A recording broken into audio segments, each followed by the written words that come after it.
يعني خليني بس قبل اروح معاك الى ازمه السكر والانسولين في مصر، اروح معاك لشويه ارقام منها مثلا انه مصر هي الاولى في المنطقه العربيه في احصاء عربي اتعمل سنه 2021 قال لك ان عدد مصابين السكر في مصر هو 10.9 مليون مريض سكر في جمهوريه مصر العربيه. في 23 سنه 23 تحديدا في 5/6 سنه 23 الديلي ميل البريطانيه عملت تقرير عالمي او نقلت عن تقرير عالمي عن مرضى السكر في العالم، قالت ان مصر بتحتل المركز العاشر في العالم كاكبر دوله فيها مرضى السكر.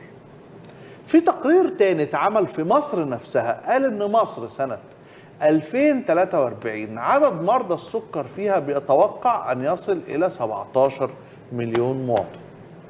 لما ساعتها طبعا هيبقى عدد سكان المصريين تقريبا 170 مليون مواطن. يعني انت في عندك من 10 ل 12 ل 15% من المجتمع يحتاج لدواء معين.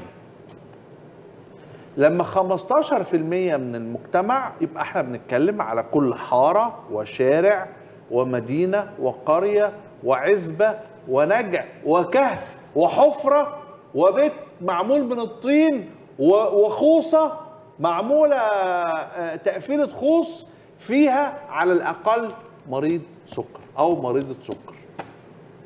بس جمهورية مصر العربية بتستيقظ على أزمة شديدة في الأنسولين.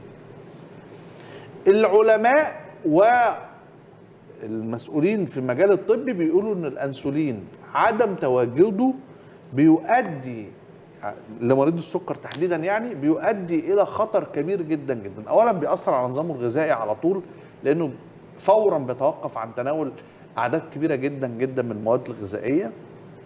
ثانيا بتبقى حياته اقرب، بيسموها كده انه من الافضل انه يكون اقرب لاقرب مستشفى عن انه يبقى موجود في مكان عام او مكان عمل او اي شيء من هذه الاشياء، لانه ممكن يحتاج لتدخل طبي فوري.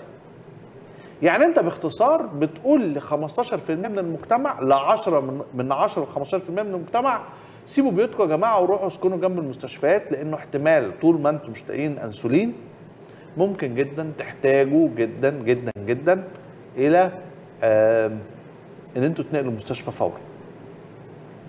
ومريض الانسولين بيحتاج على الاقل حقنه انسولين ما بين كل 48 ساعه و73 ساعه، يعني من يومين ل3 ايام محتاج على الاقل حقنه واحده.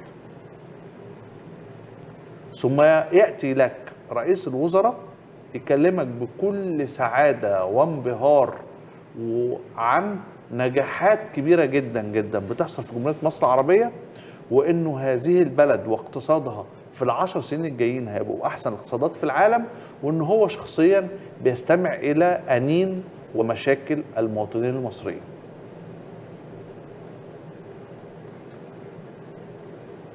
تعالوا نشوف هذا الفيديو لواحد من رؤساء الهيئات الصحية بيتكلم مع احمد موسى في موضوع انا رأيي انه دليل اخر مش على الفشل بقى، لا شوفوا.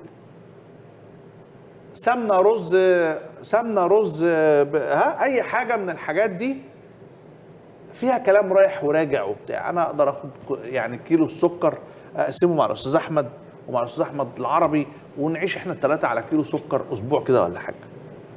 لكن مريض السكر ما يقدرش يعمل نفس العمليه في حقنه السكر بتاعت الانسولين.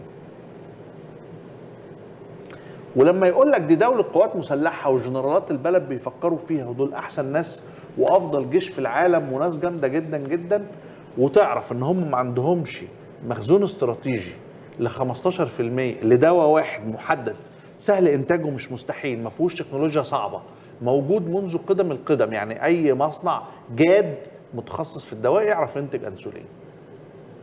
وفجأة يقول لك انه هذه البلد قادرة على انها تعمل اي حاجة. تسمع كلام كتير بقى ومهم وخطير يحسسك انه في حاجة فعلا، بس في الواقع العملي لما تشوف ازمة السكر والانسولين تعرف انه ولا في ادارة ولا في تخطيط ولا في رئاسة ولا في رئاسة وزراء ولا في اي حاجة.